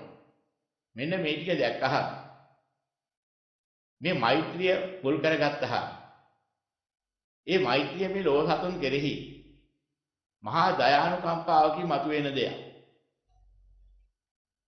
අනේ මේ දුක් විඳින ලෝක සත්වයින්ට මා විසින් අවබෝධ කරගත්තා නම් යම් දහමක් මහා නිවීමටපත් වුණා නම් මේ නිවීමටපත් කරන්න මඟ කියා දෙනවා නම් ඒ මගට ගන්න ක්‍රමයක් තියෙනවා නම් කොච්චර යහපත්ද? ඒ ලෝක සත්වයින්ට කොයිතරම් යහපත සිද්ධ වෙනවද කියලා මේ මහා දුක් අන්දලාවකින් ලෝක සත්‍යය මුදවා ගන්න මඟ දෙන්න අප්‍රමාණ මහා කරුණාවක් ඇති වෙනවා. ලෝතර බුදුරන් වහන්සේ ලැබෙන කරුණාව නෙවෙයි. නමුත් ඒ කරුණාව මෛත්‍රිය අප්‍රමාණ වෙනවා. අප්‍රමාණ මෛත්‍රී අදහසක් එනවා. අනේ මේ ලෝක සත්‍යය මේ උතුම් මිතුරු දහම සෑම සත්වයකම මිතුරු දහමක් තියෙනවා. මොකද්ද මිතුරු වෙන්නේ? අනිත්‍ය දුක්ඛ අනාත්ම අසුභයන්ගේ මුදෝලා. නිත්‍ය සුඛ අත්ථ සුභ වූ නිවනටපත් කරන යම්කිසි ක්‍රමයක් ඇද්ද? සියලුම ලෝක සත්වයින්ට කවදා හරි සැනසීම දෙන ධහම ඒකයි. සියලුම සත්වයින්ට කවදා හරි දන්නේ නැතුව හිටියා. මිතුරු දහම ඔන්න ඕකයි. ඔන්න ඕක දකින්න. තමන් අධ්‍යක්ෂලා තියෙන නිසා දන්නවා. ඒ මිතුරු දහම විවේක නිසිරිතයි. විවේකයෙන් යුක්තයි. මොකක් නිසාද? ඒ මිතුරු දහම නිවන සහ නිවන් මඟ නිසා. ඒ නිවන සහ නිවන් දකින්න මඟ විවේක නිසිරිතයි. අවිවේකී නෑ. අවිවේකී වෙන්නේ මොනවද? රාග දේශ මොහයක් පසුපස හඹා යන මාර්ග අවිවේකී. රාගක්ෂේ දේශක්ෂේ මොහක්ෂේ විවේකී. අනේ විවේකයේ අසුරු කරගෙන පවතිනවා. අන්න මිත්‍ර දහම දැකලා ඉන්න ඕනේ ඉස්සෙල්ලා. පතුරවන්න ඉස්සෙල්ලා. දැන් මිත්‍ර දහම දකින්න හැටි වෙච්චලා දේශනා කළේ. ඒක රාග නෑ. ලෝකෙ වැදෙන අය රාගී තියෙන්නේ. එනං මේ නිවන සහ නිවන් මඟ විරාග නිසිරිතයි. අනික ලෝකේ සැරිසරන පැත්ත නෙමෙයි රෝධ නෑ. නිරෝධ නිසිරිතයි. ලෝකේ අත්තරින් නොවැළී මිදී යන පැත්තටයි තියෙන්නේ. සංසාරිකීට කාම සම්භෝගීට සම්බන්ධ නැහැ. සංසාරිකෙන් අනිත් පැත්ත වොස්සග්ග පරිණාමය වොස්සග්ගේ කරා පරිණාමය කරනවා. කාම සංසාරිකයන්ගේ ඉවත් කිරීම කරා පරිණාමයටපත් කරනවා. වොස්සග්ග පරිණාමය. දැන් අපිට විවේක නිස්රිත, විරාග නිස්රිත, නිරෝධ නිස්රිත, වොස්සග්ග පරිණාමී කියන කාරණා හතරෙන් කිව්වේ මොකද්ද? නිවන සහ නිවන් මඟ. මෙන්න මේ සහගතව මෙත්තා සහගත සති සම්බොජ්ජංගේ තියෙන්න ඕනේ. දැන් මෙත්තා සහගත වෙන්නේ මොකද්ද? මා විසින් අධ්‍යක්ෂපු එක මට්ටමකින් අධ්‍යක්ෂලා තියෙන සතර පහ ගින්නෙන් මිදෙන මහා දුක්ඛන්දරාවකින් නිදහස් වෙන හරිය මම අධ්‍යක්ෂලා තියෙනවා. අනුමාන නුවණට සියලු දුකෙන් මිදෙන ස්වභාවය මට අනුමානික වශයෙන් අනුභවත ඥානෙට ලැබිලා තියෙනවා. අනේ ලෝ සතුන්ට කවදා හරි මේ සියලු දුකෙන් මිදෙන මඟ ලැබුණා නම් මොනතරම් යහපතක්ද? ලෝක සත්‍යෝ මේකෙන් නිදහස් වෙලා මේ දුකෙන් නිදහස් වෙනවා නම් මොනතරම් සත්වෙින්ද සැනසීමක්ද කියලා. මෙන්න මෙහෙම අදහසක් එනවා. මේ අදහස මතු වුණාම මෙන්න මේ මිත්‍ර දහම ලෝකයට පතුරවන්න හිතෙනවා. ලෝකයට මේක දෙන්න හිතෙනවා. මේ දීමට කයින් මම මොනවද කරන්න තියෙන්නේ? කොහොමද මේක දෙන්නේ? දැන් නුවණ පහළ වෙනවා දෙන හැටි. මිත්‍ර දහම දෙන්න පුළුවන් ද මේ සියල්ලන්ට? කොහොම දෙන්නද? කී දෙනාගෙන් එකෙනාද මේ දහම තේරුම් ගන්න නුවණ තියෙන්නේ? ඥාන ගෝචර කරගන්න හැකියාව තියෙන කී දෙනාගෙන් කී දෙනාටද? ඉතින් මට මේක සියල්ලන්ටම දෙන්න හැදුවට එකපාර බණ කියලා නම් දෙන්න බෑ. ධර්ම දේශනා කර පරියට දෙන්න බෑ. එක කොටසක් නම් ඉන්නවා. තේරුම් ගන්න පුළුවන් හැකියාව තියෙන, කිව්වහම අවබෝධය ලැබෙන, එහෙම හැකියාවක් තියෙන අය ඉන්නවා. ඒ අයතර කැමැත්තෙන් ඉන්න අය ඉන්නවා. දහම සමග මිතුරු වෙච්ච අය. මිතුරු දහම සමග මිත්‍ර වෙච්ච කොටසක් ඉන්නවා ලෝකේ. ඒ අය තමයි බුදුවන හොයාගෙන ඉන්නේ. අනේ කොහොමද නිවන් දකින්නේ? අනේ මට නිවන් දකින්න හැටි දැනගන්න ඕනේ. මට ඒකයි අත්‍යවශ්‍ය දේ කියලා. මිතුරු දහම හොයාගෙන එන මිත්‍රයෝ ඉන්නවා දහම සමග මිත්‍රයෝ. පුද්ගලයෝ සමග මිත්‍රයෝ නෙමෙයි. මිතුරු දහම සමග මිත්‍රයෝ ඉන්නවා. මෙන්න මේ මිතුරු දහම සමග මිත්‍රයින්ට මිතුරු දහම බොහොම ලේසියෙන් දුන්නේ නැහැ. අන්‍යයන් සඳහා තමන්ගේ කයින් යම් කිසි කටයුත්තක් කළ යුතුද? අන්නේ කයින් කළ යුතු කටයුත්ත සෑම දෙයක්ම කරනවා. මොනවද කයින් කරන්න තියෙන්නේ? ඒ මිතුරු දහම දීමට මොනවද අපිට කරන්න පුළුවන්? කායික ක්‍රියා. තමන්ට බණ කියන්න තේරෙන්නේ නැත්නම්, ධර්ම දේශනා කරන්න තේරෙන්නේ නැත්නම්, ඊ දහම් දේශනා කරන අය හොයලා හරි එවලු උතුමන් ඇතුළු කරලා අර අවශ්‍ය තියෙන අය හොයලා ඊ අයට ඒ ඉච්ඡාන වලට පහසුකම් සලස්වනවා. කය වෙහෙසවල ගමන් බිමන් ගිහිල්ලා හරි ඊ අයට පණිවිඩ දීලා හරි ඒ කටයුතු කරනවා. ඒ කාරණේ සඳහා වෙහෙස වෙලා මහන්සිලා තමන්ගේ දාඩිය මහන්සිය යොදවලා හරි තමන්ගේ ශ්‍රමය යොදවලා හරි තමන්ගේ හරි හම්බ කරගත්ත ධනෙ යොදවලා හරි ඊ අවශ්‍ය කරන ස්ථාන හදනවා. ධර්මශාලා හදනවා. පහසුකම් සලස්වනවා. ඊයට කණ්ඩ බොණ්ඩ ආදී වන්නා වූ යම්කිසි මේ අවශ්‍ය කරනා වූ ආහාර පාන ඒවා ලබා දෙනවා. බඩගින්නේ නැතුව සෑල්ලුවෙන් ඉඳලා සුවසේ වළහන්න මට කරන්න පුළුවන් යම් කාය කර්මයක් ඇද්ද? සෑදවල් බලන්න නැතුව මම ඒවා කරලා දෙනවා. මෙන්න මේවට කියනවා මේ ආර්ය වූ මෛත්‍රී සහගත කාය කර්ම. ඒතකොට ඒ සඳහා යම් කිසි වචන ප්‍රකාශ කිරීමක් ඇද්ද? ධර්මයේ වටිනාකම. ඒ වගේම ඒකට අවශ්‍ය කරන මගපාදාදී ඒ අතීක වටිනාකම දැකලා බොහෝ චිත්ත ප්‍රසාදී යහපත් වන්නා වූ මෛත්‍රී හිතකින් ද්වේෂ අහලකවත් නැති මෛත්‍රී හිතකින් ඒකට අවශ්‍ය කරන්නා වූ ක්‍රමවේද සකස් කරලා දෙනවා. මුව ක්‍රියාත්මක කරලා ඊ අවශ්‍ය කරන්නා වූ වචන ප්‍රකාශ කරනවා. මෙන්න මෙත්තා සහගත කාය කර්ම. නිතර හිතනවා අනේ මං කොච්චර යහපත් දෙයක්ද මේ කරන්නේ. ඊ යහපත තවත් හොයලා බලලා කරන්න ඕන. ලෝක සත්වයන්ට මේ යහපත කරගන්න අයට මේ ටික දෙන්න ඕන.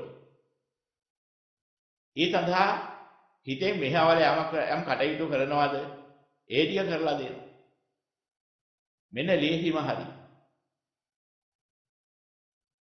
මෛත්‍රී දහම් නැත්නම් මිතුරු දහම හොයන මිතුරන්ට හිතෙන් කයෙන් වචනයෙන් කළ යුතු පහසුකම් සලසා දීම කරනවා. ලෝකයේ කොහේ හිටියත් අනේ එබඳු සත්වයින්ට මේ සත්‍ය මඟ වැටහේවා. මේ දහම් ගුණ වැඩේවා. මේ නිවන් සුවේ අත් වේවා කියලා. හිතේ සිටිවිලි වලින් කියනවා. නැත්නම් සිටිවිලි නගනවා. මෙත්තා සහගත මනෝ කර්ම. තව පැත්තක් වෙයි. ඒ වගේ වචනේ හඳනගලා හෝ රහතින් හෝ කියනවා. ඔය අදහසින් මෙත්තා සහගත වචී කර්ම. ඒ වගේම ඒ සඳහා මොනවද කරන්න පුළුවන් යමක් තියෙන්නේ?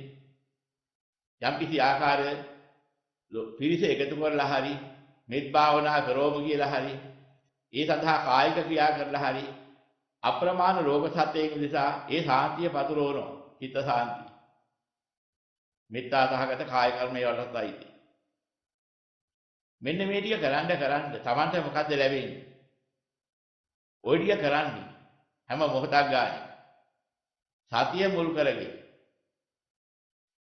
සතියෙන් තේරුම් ගන්නා මෙහි වටිනාකම නුවණින් වටහාගෙන හැම මොහොතක් ගානේ ওই සඳහා සතිය පිහිටවන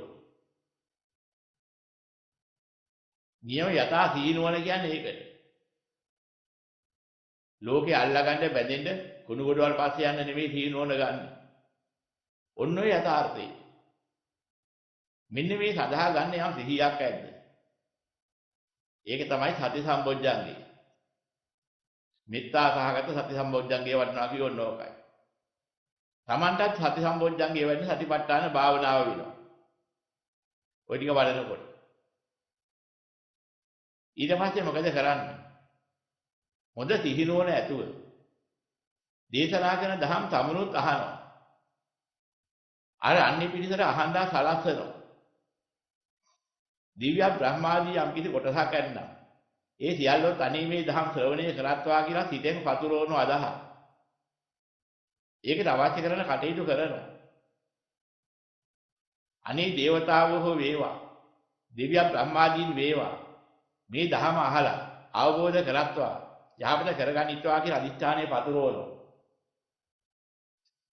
මෙන්න මෙහෙම කරගෙන යනකොට මෙත්තා සහගත කාය කර්ම, වාචික කර්ම, මනෝ කර්ම තුලින් ධම්මවිචේ සම්බොජ්ජංගේ වැඩෙනවා සමන්ත. තමනුත් දහම් සිහි කරනවා. ලෝකයාට එසේ සිහි කර ගැනීමට අවශ්‍ය සියලු පහසුකම් Tamante හැටි ආයුධයෙන් සලසනවා. අන්න එතකොට විචක්ෂණ නුවණින් යුක්තව මේ ධර්මයේ සිහි කරන්න බොජ්ජංග කියන බෝධිය හේවත් සත්‍ය අවබෝධයෙන් ලැබෙන එක අංගයක් පූර්ණ වෙනවා. සත්‍ය අවබෝධය ලැබීමට අවශ්‍ය කරන්නා වූ අංගෝපාංග කියලා කිව්වේ තෝවල. බෝධියට හේතුකාරක වන්නා වූ කොටසක්. බොජ්ජංගය. බොජ්ජහංග තමයි බොජ්ජංග කියන්නේ. ඒ කියන්නේ යම් කිසි දෙයක් අවබෝධය සඳහා පහ කළ යුතු දෙයක් තියෙනවා. ඒක පහ කරන්න ඕනේ. මොකද්ද පහ කරන්නේ?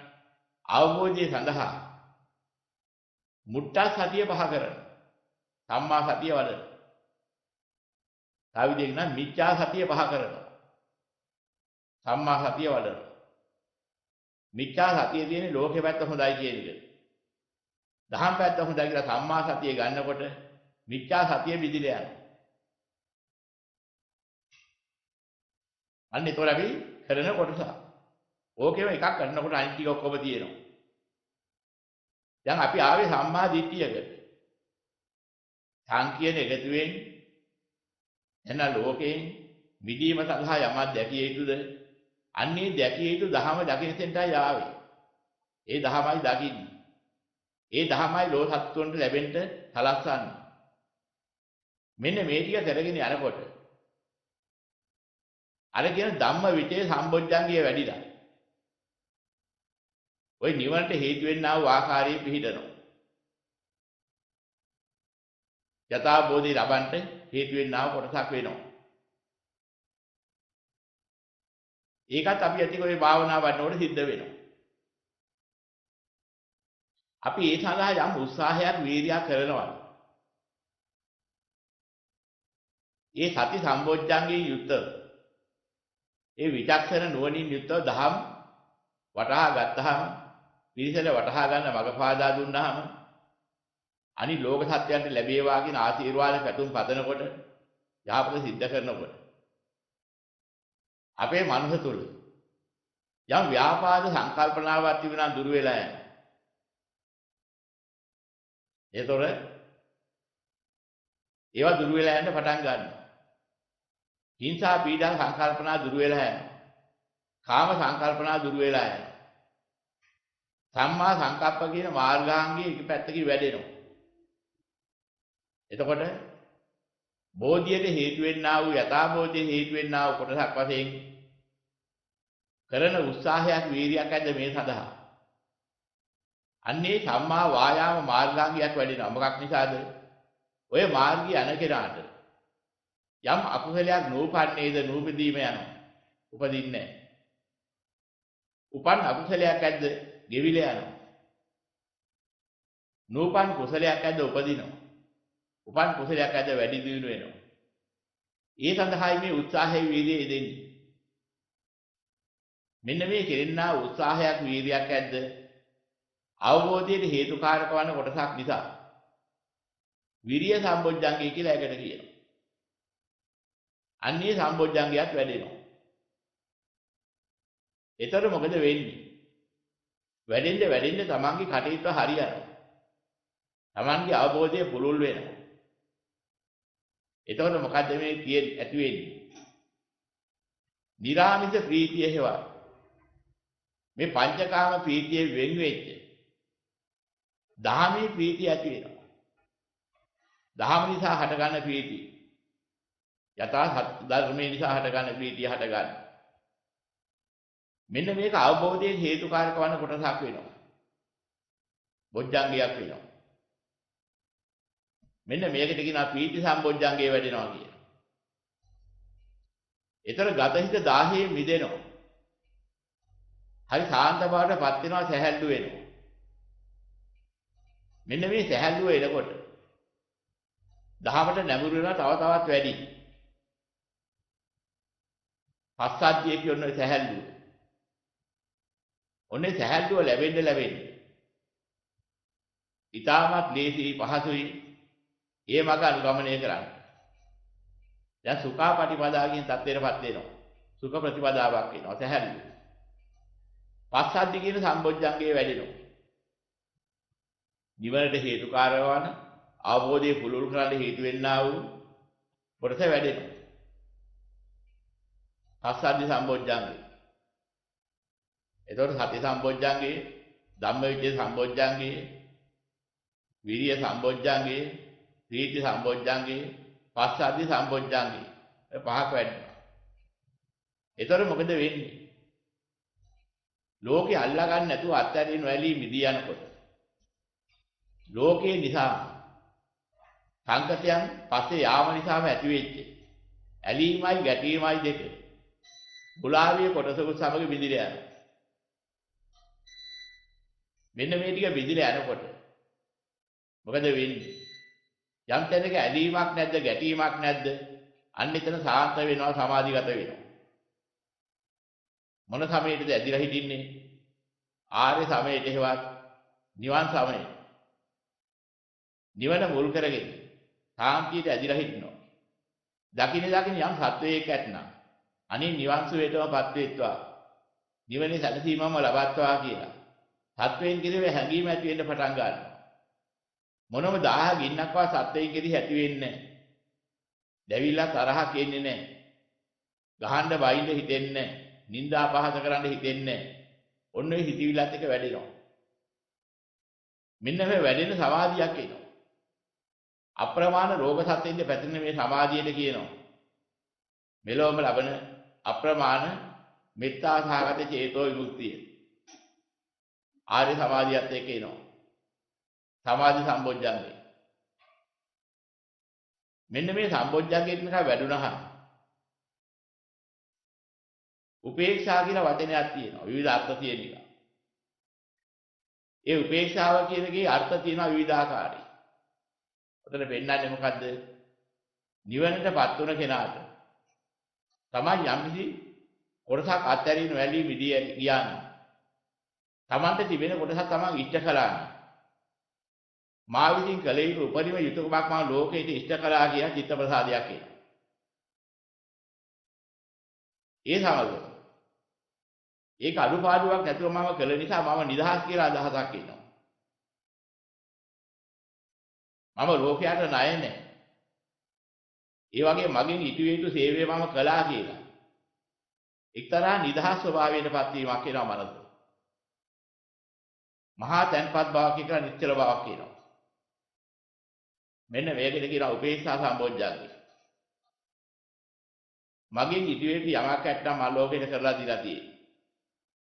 මං කොයි එළිය වරත් මට ප්‍රශ්නයක් නැහැ. අන්න එහෙම අදහසක් එනවා. උපේක්ෂා සම්බොජ්ජංගේ කියලා කියනවා උතෙන්ට. ඒකත් එයාට අවබෝධය පූර්ණ කරන්න හේතු වෙනවා. යථාබෝධය පූර්ණ කරන්න හේතුවක් කියලා අපි හිතනවා. මෙන්න මෙතෙන් දෙනකම් මේ සත්‍ය බොජ්ජංග වැඩුවාම කියනවා මෙත්තා සහගත සත්‍ය බොජ්ජංග වැඩුවා විවේක විරාග නිරෝධ නිරෝධාග කියන මේ කාරණා හතරෙන් යුක්ත. මෙන්න මේ ටික කරනකොට කාය කර්ම, වාචික කර්ම, මනෝ කර්ම පිළිටවන්නේ ওই විදිහට. මේක තමයි අග්‍ර ශ්‍රේෂ්ඨ. මේක නිවන් මාර්ගය. මෙන්න මේ ආර්ය මෛත්‍රිය නිවන් මාර්ගය. හිත කය වචනේ උවිතන හසුරවන ප්‍රභාව වෙන්නේ ඔන්න ඒ ක්‍රමයේ වතු වෙලා ඉන්නේ. ඉතින් මෙන්න මේක තේරුම් ගන්න ඕනේ ඉතින්ලා. මෛත්‍රී භාවනාව තුළින් නිවන් දකින්නට පෙන්වුවාම ওই ක්‍රමයේ දකින්න ඕනේ. මෙන්න මේ ක්‍රමයට තමයි මෛත්‍රා සහගත හිතවිලි ක්‍රියාවදන් ක්‍රියාත්මක කරලා සත්බොජ්ජංග වැඩිලා බුදු පියාණන් වහන්සේ පෙන්නපු ආර්ය මෛත්‍රියේ මෙත්තා සහගත කොටස පූර්ණ වෙන්නේ. මෙන්න මේ කොටස පූර්ණ වුණාම ඔය ක්‍රමවේදයේම දකින්න ඕනේ. අනේ මේ ලෝක සත්‍යය විශාල දුකටපත් වෙලා ඉන්නවා. දුක් ගිනි විඳිනවා. අප්‍රමාණ දුකෙන් ඉන්නවා.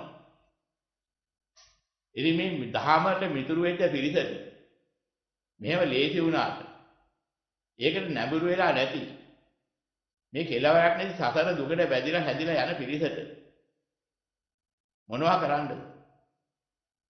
අන්නේ පිරිසට මට බැයිද? මොනවා හෝ යහපතක් කරන්න කියලා. පෙර තිබුණාට වඩා බලවත් ලෝ සතුන් කෙරෙහි අදහසක් එනවා. යහපතක් කරන අදහසක්. මෙන්න මේ අදහස ආපුහා ඊළාට ඒ අය බලනවා හොයනවා.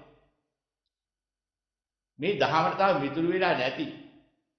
මිතුරු දහම කරා මිතුරුකම් පවත්වලා නැති. හැබැයි ඊට හේතු ඇතුව වෙනස් විවිධ වැඩ කරන අය. කතාවහෙදි තේරෙනවා. මේ පුද්ගලයෝ නම් මේ දහමට නැඹුරු කරන්න පුළුවන්. දහම් මඟ අහුවෙලා නැති නිසායි මේ වෙන වෙන පස්සේ යන්නේ කියලා. මෙහෙම වැටහෙන්න පටන් ගන්නවා. අන්න ඒ විලාට අදහසක් එනවා. එවඳු පුද්ගලයෝ හොයලා. එවඳු පුද්ගලයන්ටත් මගේ මේ ඉහත කිව්ව ආකාරම ක්‍රියාදාමය යොදවන්න ඕනේ. දැන් එකක් කියපුවාම අනුසාරයෙන් දකින්න ඕනේ. දැන් සුතමේ පඤ්ඤාවේ පළවෙනි එක කිව්වනම් ඇහුවනම් කරුණාව ගැන ටිකක් කියනකොට ওই ක්‍රමයේ තමයි ඒකත් තියා තේරුම් ගන්න හැකියාව ලැබෙන්න ඕනේ. කරුණා සහගත හිතක් මුල් කරගෙන දුකටපත් සත්වෙින්ද පිහිටෙනවා කියන්නේ ඒකයි. දුකටපත් වෙන්න ඉන්නේ. දහමතාව ලැබිලා නැහැ. හැබැයි ලබන්නේ හේතුකාරක තියෙනවා කියලා අයි ඉන්න බව දන්නවා. ඊ අයට ඒ සඳහා මඟ පාදන්න හිතෙනවා. තව කොටසක් ඉන්නවා. විවිධ නොපෙනෙන ලෝකවලත් ඉන්නවා. අහේතුක දුහේතුක කියලා කොටසක් ඉන්නවා. ඊ අයට මේ දහමට නැඹුරු වෙන්න තරම් නුවණක් නැහැ. ඊ අයට මොකද කරන්නේ? ඊ අය යහපත් දුකෙන් මුදවා ගන්න ක්‍රමයක් තියෙන්න ඕන. ඉතින් ඊ අයට බණ කියලාත් බෑ. ඒවට ධර්ම කාලය හැදුවත් ඒගොල්ලෝ බේරන්න බෑ. ඊ අයට මොකද කරන්න ඕන? සාසනයේ උදෙසා, තුනුරුවන් උදෙසා වන්දනාමාන පූජා සත්කාර ගෞරව අපපස්ථාන සිද්ධ කරමින් අප්‍රමාණව ලබන මහ පින්කඳක් ඒ තත්වයට විහිදුවන්න පතුරවන්න පුහුණු කරන්න ඕන. ඒ මෙත්සිත සමග කරන තව දෙයක්. ඒ වගේම Tamante හැකි පිරිසක් ඉන්නවනම් විවිධ ක්‍රමවලින් ඒ වන්දනාමාන පූජා සත්කාර අපපස්ථාන කරන්න අතහිත දෙවන්න සම්බන්ධ කරවන්න ඕන. ඊයනවා පින් කරවන්න ඕන. ඒගොල්ලන් ප්‍රඥා බලන්න දහම් කිව්වට තේරෙන්නේ නැති නිසා. අන්නේ වැඩේ කරනකොට තේරුම් ගන්නවා. හැබැයි ලේසි නෑ ටිකක්. ධර්මයේ සමග මිතුරු අය ඒ අය ධර්මයේ හොයා යනකොට බොහොම ප්‍රියමනාපයෙන් දෙන්න පුළුවන් වුණාට මේ ලෝකේ කුණු ගොඩවල් පස්සේ හඹා යන අය පිනට දහමට නැඹුරු කරන එක ලේසි වැඩක් නෙමෙයි. ඒ අයගෙන් බොහොම නිന്ദා පහසත් එනවා ඉස්සෙල්ලා. ඒ වගේම කම්මැලි එන්න කැමති නෑ. එක වාරයක් බැහිනම් 10 වාරයක් කියන්න වෙනවා. කොහොම හරි කියලා එක්කෙන්න හිතෙනවා. වෙහෙස වෙන්න වෙනවා කලින්ට වඩා. හැබැයි මේ වෙහෙස බලන්නේ නැතුව යම් කෙනෙකුට හිත එනවා. මම වෙහෙස බල ඉඳලා බෑ. අනේ මේ සත්‍ය අමාරු වැටෙන්න දීලා බෑ. මේ ලෝක සත්‍යයේ යථාර්ථය දෙන්න නම් මට යමක් කළ හැකිද? අන්නේ ටික කරලා දෙන්න මම තවත් එහාට මෙහෙ යවෙන්න ඕනේ කියලා අදහස බලවත් වුණාම මෙන්න මේකට කියනවා කරුණා සහගත බ්‍රහ්ම විහරණය. දුකටපත් සත්‍යය දැකලා ඊයයි මේ දහම් මගට නැඹුරු කරන්න යමක් කළ දිය යුතුද? ඒකට නැඹුරු කරන්න කටයුතු කිරීම. මෙන්න මේක කරුණා ශාසනය. කරුණා ගුණය.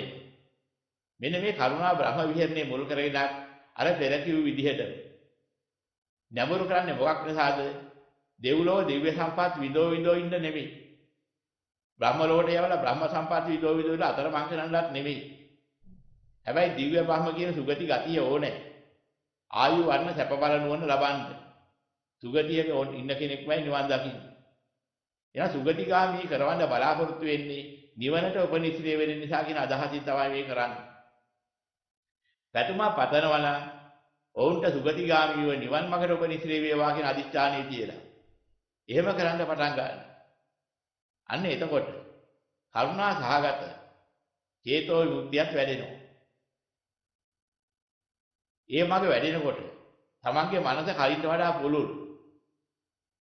ඉස්සෙල්ලා ප්‍රියමනාපයට දුන්නාට වඩා දැන් ඒකට ගන්න බැරි අයටත් ඒක මාර්ගයේ පවදන්න තරම් තමන්ගේ මානසිකත්වයේ ලෝසතුන් කෙරෙහි යහපතට පැතිරලා තියෙනවා. මෙන්න මේක කියනවා කරුණා ශාසනය. ඒ වගේම කරුණාවෙන් යුක්තව කරුණා බ්‍රහ්ම විහරණය. ආර්ය කරුණා බ්‍රහ්ම විහරණය වෙන්නේ මොකද්ද? නිවන මුල් කරගෙන ඔය අදහස ගත්ත නිසා. ඉතින් ඔය එකක් කිව්වහම තේරුම් ගන්න ඉස්සෙල්ලා කිව්ව ආකාරයෙන් ඔය ටික. ඒ වගේම ලෝකේ තව කොටසක් ඉන්නවා. ඒ කොටස ලේසියෙන් කිට්ටු කරන්න බෑ. හරි සරපල්ලුසයි. කතා කරන්න ගියොත් එහෙම හොඳ පදවලින් තමයි අහන්න සිද්ධ වෙන්නේ. සමහරවිට ගුටි කණ්ඩා සිද්ධ වෙන්න පුළුවන්. බැනුම් අහන්න සිද්ධ වෙනවා කියලා වරක් නැති.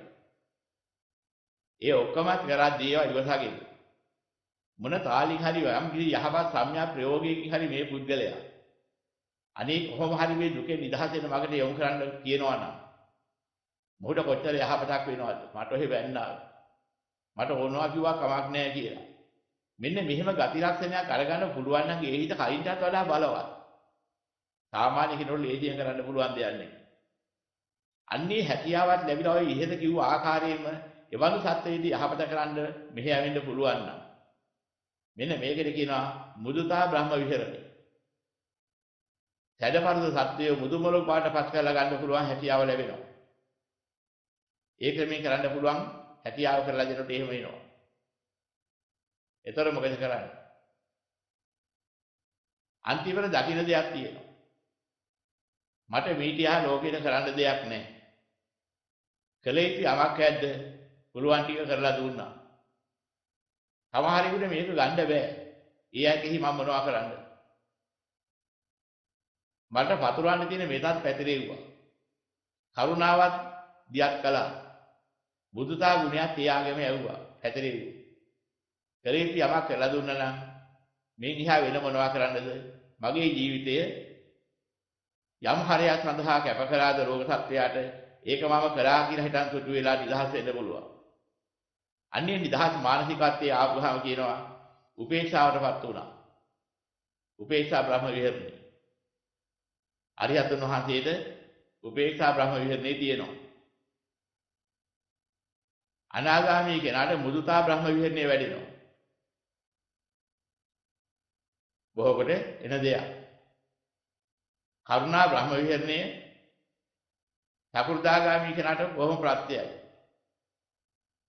මෙත්තා බ්‍රහ්ම විහරණය සෝවාන් කෙනෙකුට දේශයෙන් අනුගමනය කරන්න පුළුවන්. ඒ මාර්ගඵල අනුවත් ඔය උපනිශ්‍රේ විශේෂ වෙනවා. ඉතින් ඔය ක්‍රමයෙන් කොයි ක්‍රමෙන් හරි සතර බ්‍රහ්ම විහරණ ඔය කියන්නා වූ යහපතට හේතු වෙනවා. ඉතින් තේරුම් අරගන්න ඕනේ එක එක මාර්ගයේදී උපනිශ්‍රේ වෙලා ලෝකෙට යහපත කරන්න පුළුවන්.